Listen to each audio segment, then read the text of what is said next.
Will be. Now, I was a little bit concerned when I saw about Storm Amy, about the date that we chose for this meeting, thinking that probably wasn't a very good decision. But then I looked at what my colleague, Nick James, had done to make this meeting a success. I thought, I cannot, in the Meteors section, I can't rival this. What other person would lay on 2 bright comets in the month of the meeting, Comets Lemon and Swan, and an interstellar visitor to boot? So please, to talk about recent comets, please welcome the director of the Comets section, Nick James.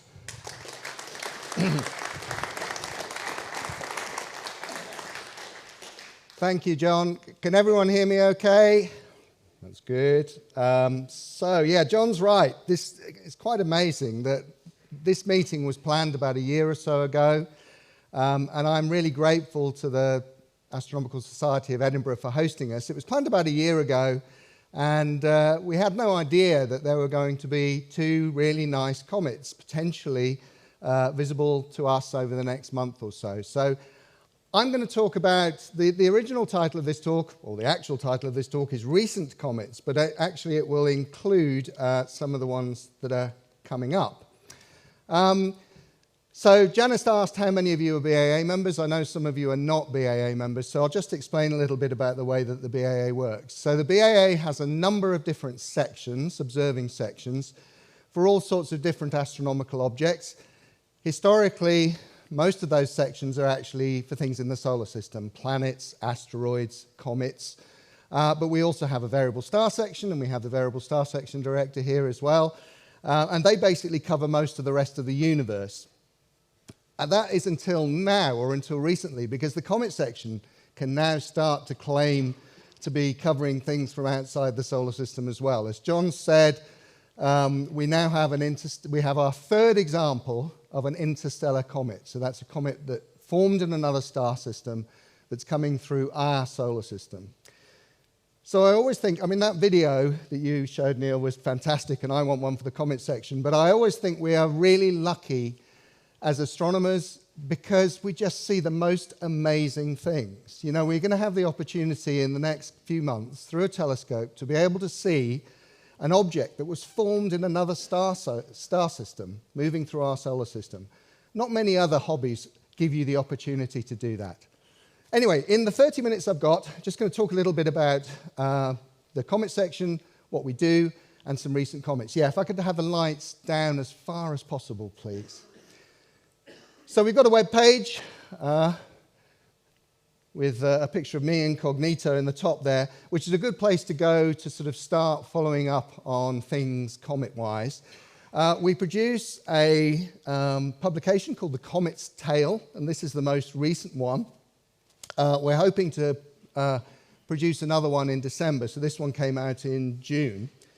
Comet's Tale basically is full of articles about comets, comet observing, but also we have a journal, and in the journal I will usually write up articles about the comets that are around at the time. So this is a particularly nice comet which was visible earlier this year, 2024 G3 Atlas, which was a sun-skirting comet, which was actually not really visible from the UK, but which was very spectacular further south. It was a very dusty comet, so comets, as I'm sure you all know, are very small objects. The nucleus of a comet is usually only a few kilometers across. That nucleus is made of ices and dust, and comets live usually a long way away from the sun in deep freeze. So they're kind of the leftover remnants, the builder's rubble of what made our solar system 4.5 billion years ago. As they come into the sun, they get heated by the sun, the ices in them sublimate to gas, flow away from the nucleus, and that takes dust with it into a coma, the comet's atmosphere, and then tails form. So comet's tails are formed in 2 ways. The gas gets ionized by solar radiation and then gets caught by the solar wind, which is traveling away from the sun at very high speeds, 400, 500 kilometers a second. That blows the ions away, almost radially away from the sun, The dust tail is formed of very fine dust particles which get accelerated by solar radiation pressure. So just the light from the sun is sufficient to push those dust particles away from the comet's head. They're very different kinds of tails, and you'll see that in a few minutes as to the way that those two different tails work. But since our last Comet meeting, we've had some really interesting comets. Those of you who were here last night for the ASE talk will have heard Richard Miles talk about this comet. This is Comet 12P, Pons-Brooks. It was a fascinating comet. It's a periodic comet, it's very similar to Comet Halley, but it has outbursts. And so this comet would actually brighten rapidly, and all sorts of forms would occur. And this is a picture of that comet taken by Peter Carson. You can see it's got this very kind of particular shape, which was kind of likened to a Millennium Falcon, for those of you who are into Star Wars. And essentially that shadow is caused, we think, by effectively the nucleus itself blocking the expansion. So you have a comet that spurts out a lot of gas and dust into the vacuum of space, that expands rapidly but gets blocked in the direction of the nucleus. Fascinating comet, and we observed it widely as it came into the sun, and it had multiple different outbursts. This is a picture I took of it, processed to show some of the features in its dust coma after one particular outburst. Here's a picture that Dennis Brzezinski took from his observatory up in Tarbert Ness, north of the Moray Firth. And you can see there it's kind of looking like a really nice comet. It's got a tail, and that structure in the tail is essentially an ion tail. So this is gas flowing away from the comet being formed by the solar wind. And the thing about these ion tails, and we'll see that in a minute for the current comet, Comet Lemon, is that because they're formed by the solar wind pushing the ions away rapidly from the nucleus, is that light supposed to be on?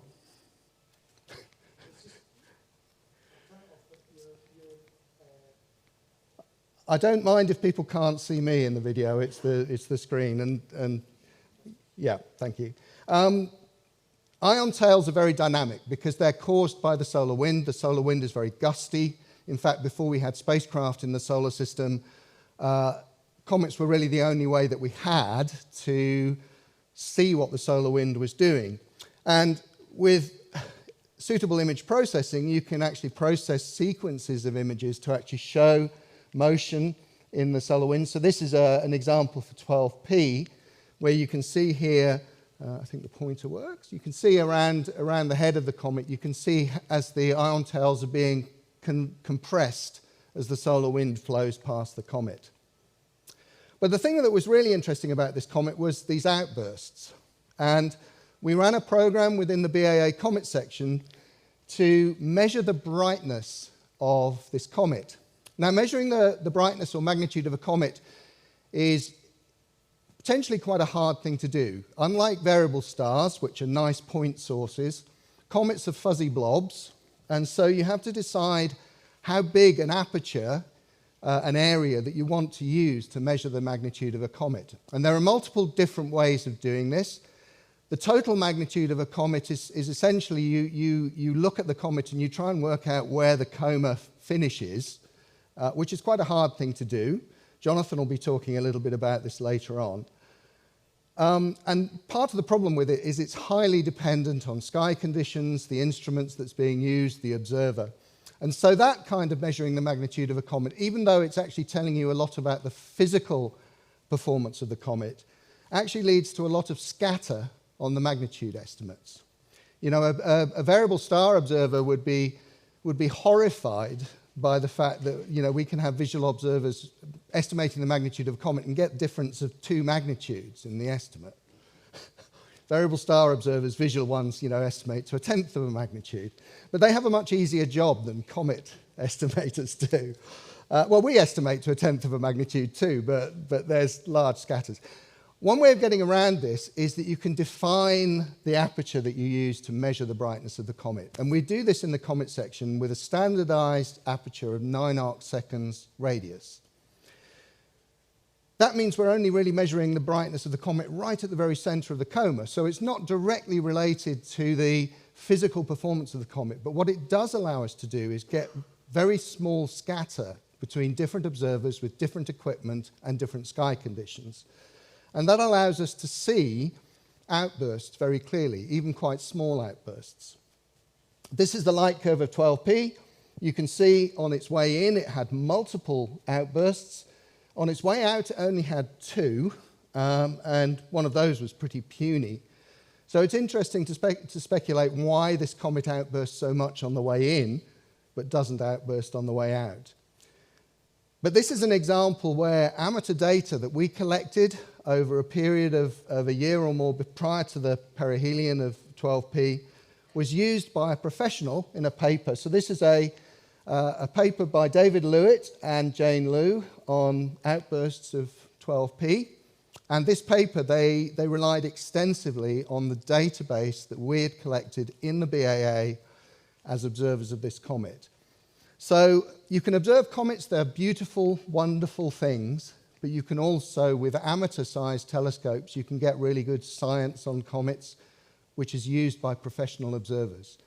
And we'll hear later on today how professional observers are effectively observing comets, but don't forget that in a lot of cases, we as amateurs have the advantage of being able to observe when we want, for long time periods, without having to worry about telescope allocation committees. So this was a good example of where our data was used by professionals.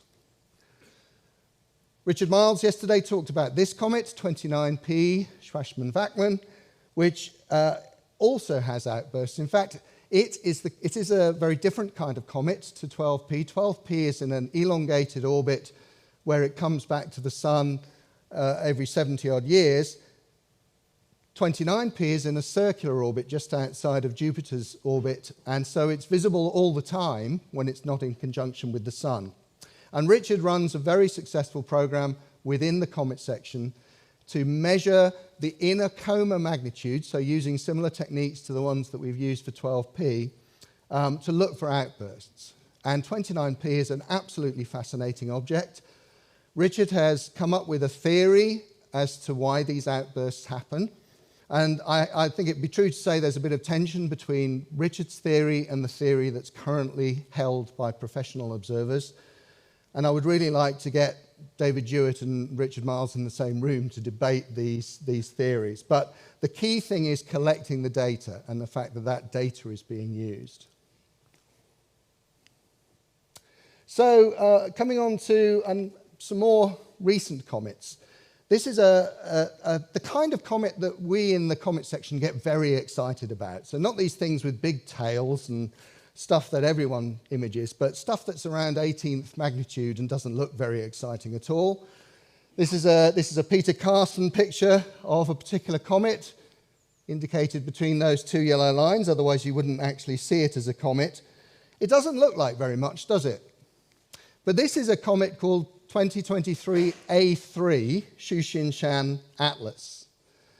2023 A3 was discovered when it was a long way out from the sun, so it was quite a faint object. But we can compute its orbit fairly quickly, and we could see that actually it could potentially be quite a nice, bright object. The thing about comets is making predictions about them is really, really hard, because comets do what they want. David Levy used to say comets are like cats. They have tails and they do what they want.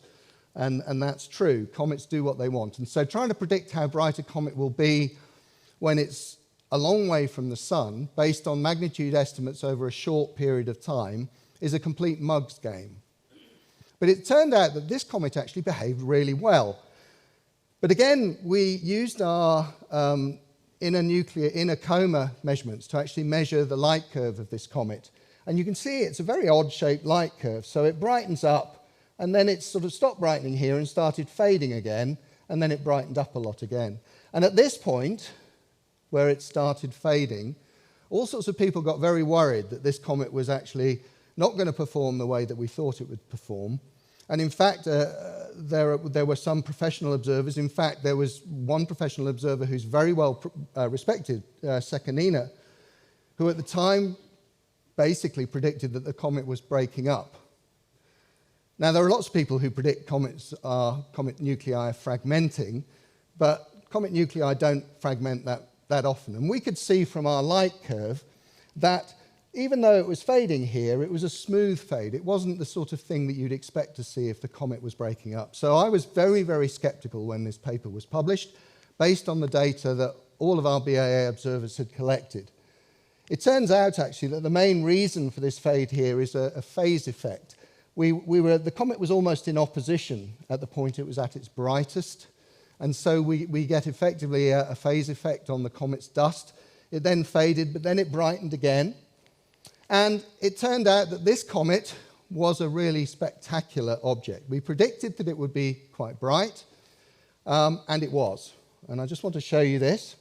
This is a time-lapse of this comet that I shot from La Palma on the 14th of October last year, so about a year ago. You'll notice that this comet has a spike out in front of it. So I've mentioned the two tails of comets, the gas tail and the dust tail, the dust being blown away from the comet. But the dust is quite massive, and so it stays in the plane of the orbit of the comet. And if it happens that we cross the comet's orbital plane at the right time, so after perihelion, you can see an antitail. And Dennis is going to talk about antitails later on in this talk, but I think this is the archetypal example of an antitail. This is a picture I took from La Palma on that day, the 14th of October last year, when we were crossing the orbital plane. And so what you're seeing here is you're seeing the dust tail of the comet blown back that way. And here what you're seeing is that dust emitted from the comet actually before perihelion, essentially behind but projected on the sky. And it was an amazing thing to see. Dennis will mention Comet Arend-Roland from 1957, which had an antitail.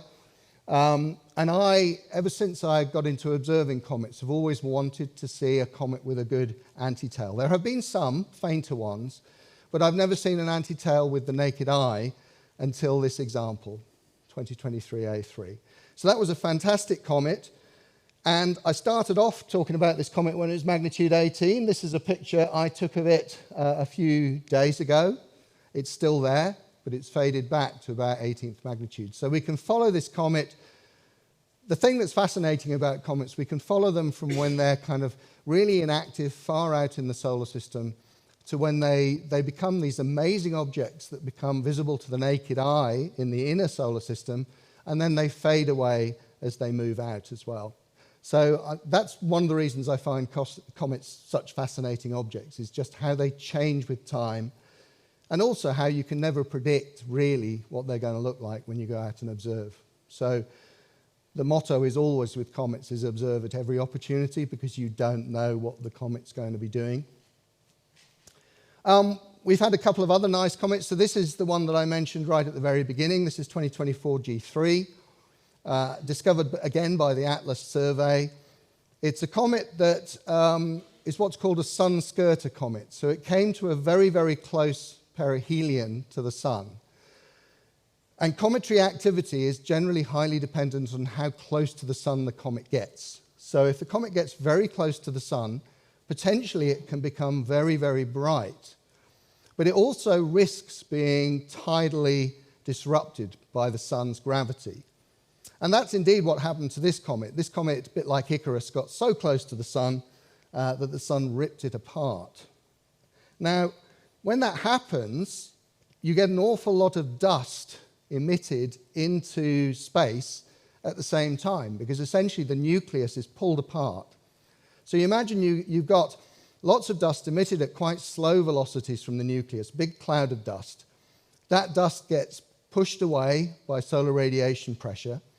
Depending on the size of the dust particles, they move in slightly different trajectories. And so you get these amazing patterns in the tail of the comet. Now, this is a time-lapse from the SOHO coronagraph. So this is a spacecraft 1.5 million kilometers away from the Earth in the direction of the sun that is there to observe the sun's atmosphere or corona, but it's also an extremely good instrument for observing comets that get close to the sun. And what you have here is G3 moving rapidly around the sun when it was near perihelion.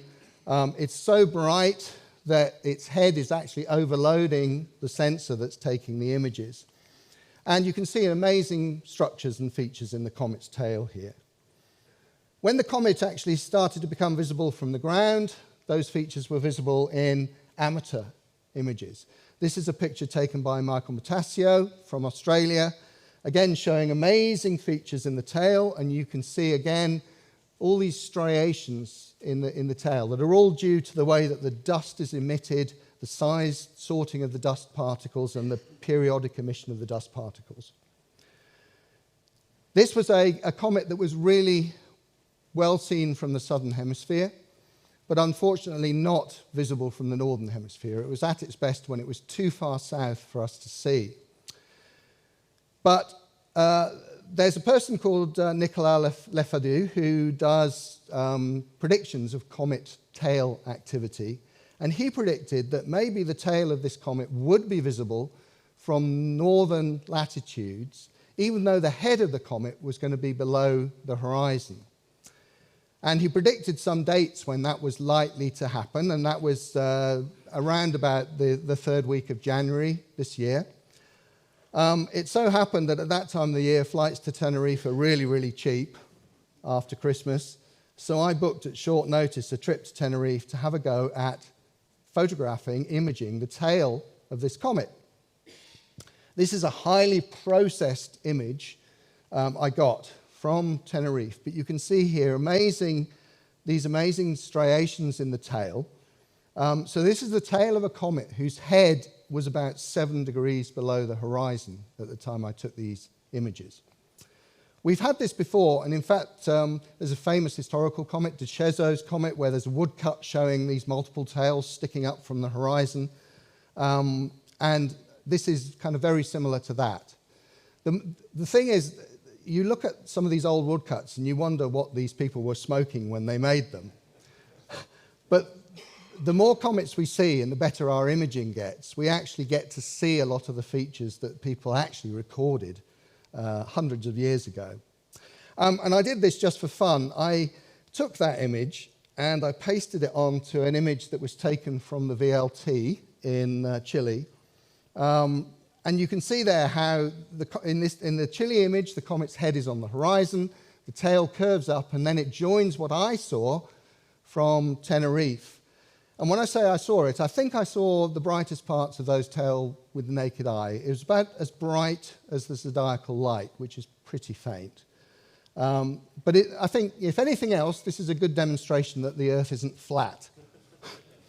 This was taken from a latitude of 30 degrees south, and this was taken from a latitude of 30 degrees north, and the angle between the horizons is about 60 degrees. So I'd like some of these flat Earth people to explain to me how that works. And again, this is something that was taken up by some professionals, has been published in a paper. This is some Japanese professionals who've used my images to actually do some computations on the dust particles sorting in the tail and the various different colours. There's very subtle colour variations in the tail. So those are past comets. I'll just spend 10 minutes or so talking about comets that we've got at the moment. And this is the big one. This is the one that's in the news at the moment. This is 2025 A6 Lemon, which hopefully will not be a lemon. It's actually a comet that looks like it's going to be really nice for us in the evening sky in the third week of October, with a slight proviso that it's a very gassy comet. So this comet at the moment is about just a little bit fainter than 6 magnitude, possibly. It's got a long gas tail, but gas tails are really faint, and so they look impressive in images, but they're really, really hard to see visually. There are some signs that this comet is forming a dust tail, and it's the dust tails that are the things that make comets impressive visually. But at the moment, we don't quite know how good that dust tail will be. So I think we can say for sure that around about October the 20th, which is new moon in October, we're going to have a really nice photogenic comet in the sky. What we can't say for sure is how well that will look visually. I think looking at the recent magnitude estimates, the kind of estimates of how bright it's going to get is around about 3, maybe.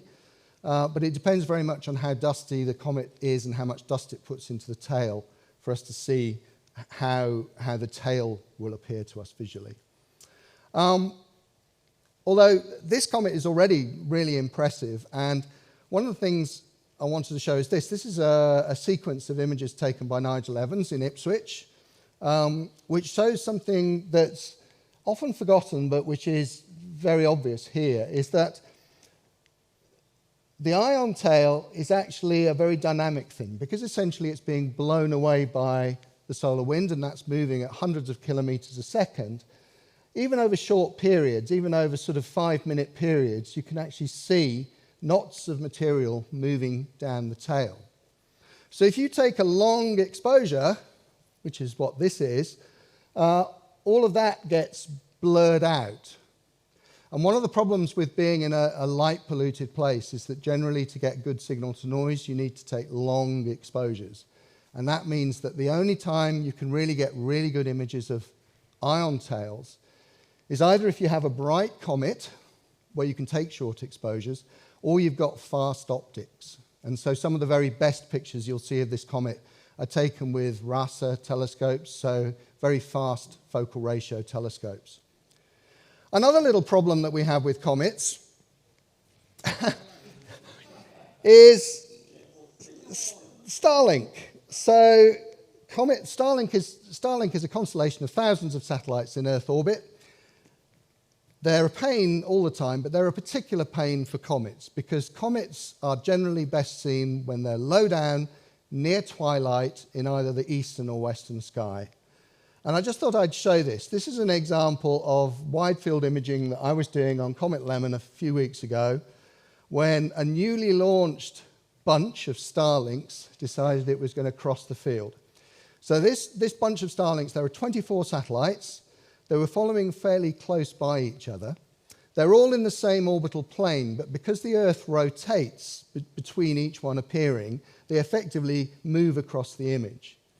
So this is what you get. If you just do a straight stack of the image, this is what happens.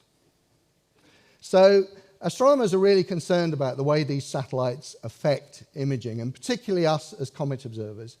But we do have one sort of advantage now. It's a technological arms race. These days we use CMOS cameras to take images of comets. And that means that we can take lots of relatively short images and we can stack those images together. So what you can do is you can use a statistical form of stacking which essentially eliminates outliers for each pixel that it stacks. So you can go from an image like this, which looks horrendous and which is a good way to say how awful Starlink is, to an image like that, where you can still faintly see some of the trails, but most of them are gone. So it is true that Starlink is a problem. It does force us now into taking shorter exposures and stacking lots of exposures, but software is there to help us get rid of these trails.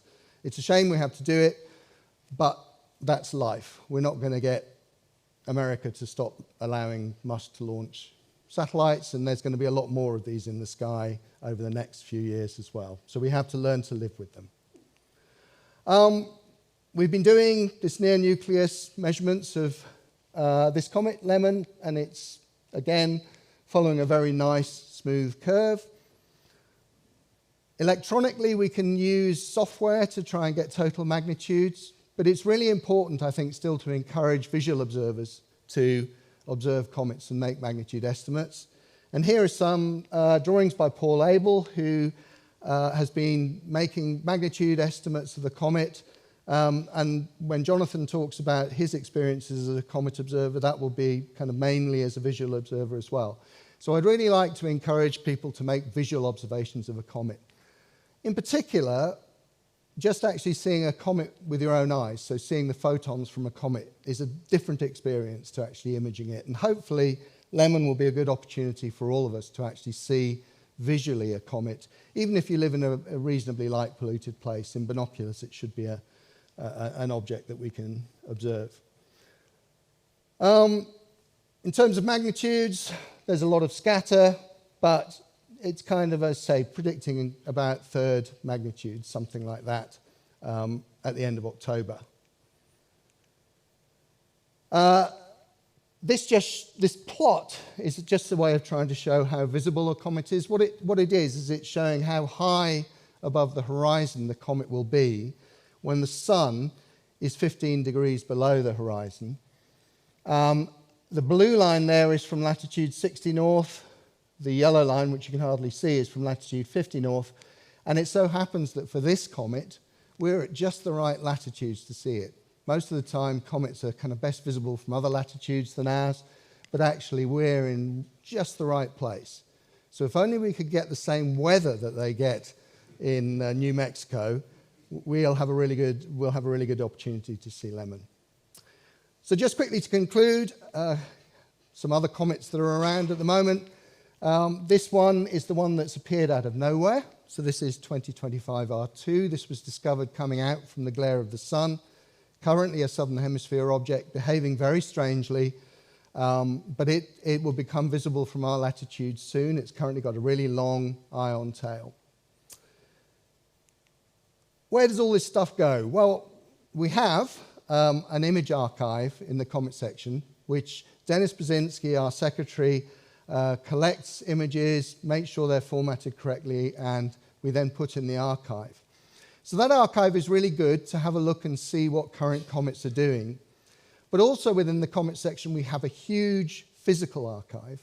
And I'd like to thank Martin Mobley, who over the last couple of months has been doing a fantastic job scanning a load of old prints of comets. And I was just going to show you a few examples of these. Bear in mind that these were taken in days when you didn't have CMOS cameras. Exposures were long, they were on film. You didn't see what you got until you developed the film. You had to guide for the entire duration you were taking the images. This is Aaron Rowland in 1957, taken by Reggie Waterfield. And even then, he's got a trail across the comet. So you've gone to all this effort of exposing on this comet, you develop your picture and find you've got an aircraft trail over it. I'll just rattle through some of these, but have a look at the archive yourself. There are some fantastic images taken by observers who were absolute masters of their game in those days. So this is Brian Manning, very famous observer. This is Alan Heath. So Alan Heath, famous for other things, took pictures of comets. So this is Comet Aaron Rowland in 57. This one is Aaron Rowland by George Hull. Can anyone remember the famous Sky at Night where Patrick Moore was trying to use George Hull's telescope? Yeah, well, this is the George Hull in Brighton. So picture of Aaron Rowland there. And, these days we'd be those curvy star trails, wavy star trails, we wouldn't like. But this is all taken on single pieces of film. A few others in there. This is famous Comet Hummerson, very odd comet taken by Elizabeth Romer, one of the best comet images of her time at Flagstaff. And then another very famous comet imager of those days, Alan McClure, who used to take pictures of comets from Mount Pinus in California. He had effectively a big telescope on a trailer that he'd lug up these mountains. And if you have a look online, in fact, Dennis wrote a really interesting article on Alan in Comet's Tale a few editions ago. So this is Comet IKEA, 1960, and then this is the famous one. This is Comet IKEA Secchi from, is it 1965? I think it's IKEA Secchi. Again, some really impressive stuff in the archive. So just go and have a look through. This one I thought I'd put. Did I see John Rogers here or not? Maybe not. So this is John Rogers, and I assume it's the same John Rogers who's director of our Jupiter section at the moment. Drawings of Comet Kobayashi-Berger-Milon in 1975. And then another very famous observer, this is Paul Doherty. And those of you who have seen Paul's paintings, drawings of planets, know how good he was as an artist. This is his drawings of Comet West in 1975, and that was a comet which did actually disintegrate. Its nucleus disintegrated. So there's a whole sequence of his drawings of that nucleus falling apart. And then finally, I just wanted to show this.